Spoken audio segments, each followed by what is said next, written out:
So over the weekend, SUNY Buffalo State and upstate New York reportedly evicting 4 dozen migrants. Why?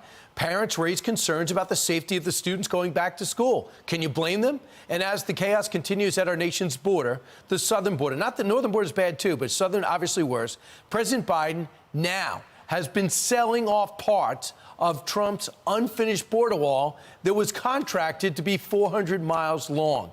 This is an apparent bid to thwart new GOP legislation which calls for the federal government to either use the material or give the states that will. That's New Mexico, Texas, or Arizona, or California. Now, keep in mind, this passed. The Senate, it was a Republican-sponsored bill, but it passed with Democratic support. It just needed to be offered to the House and passed in the fall. Senator Tom Cotton joins us now. He sponsored the legislation. Senator, this is outrageous what's going on.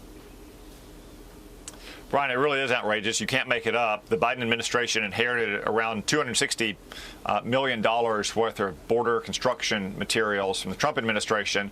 They immediately put it in storage on day one when Joe Biden said he wasn't going to build the wall. They've now paid $300 million to store it for 2 years, more than the cost of the material themselves.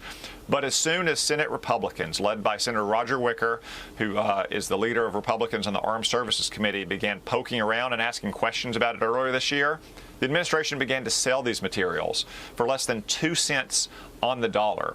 The legislation that you mentioned is Senator Wicker's legislation, which I was pleased to join.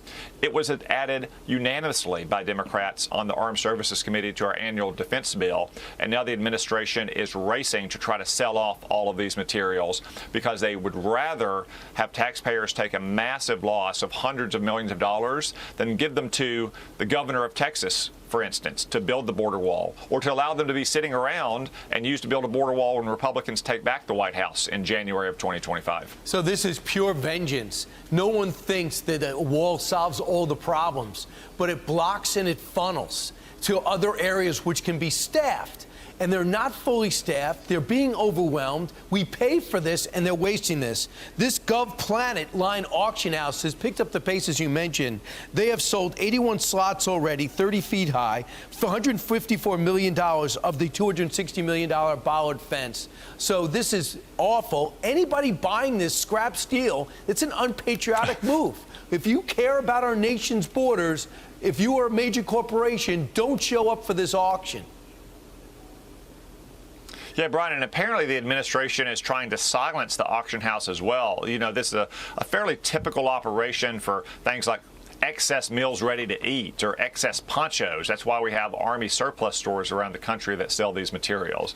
It's a horse of a different color when you're talking about barrier material to try to protect our southern border. I mean, in the last 2 years, Joe Biden has allowed at least 250 people on the terrorist watch list to arrive at our southern border. That's not even counting the people who the Border Patrol didn't catch. So we have no idea how many terrorists have entered our country. At the same time, we're selling this material for pennies on the dollar.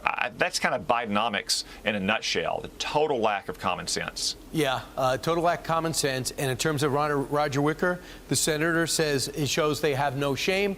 I just want to something legal you can do to stop them from wasting taxpayer money and thwarting legislation that had been passed and repurposed for this purpose. Hopefully you'll find something, Senator, before it's too late. Thanks so much for joining us. Thank you, Brian.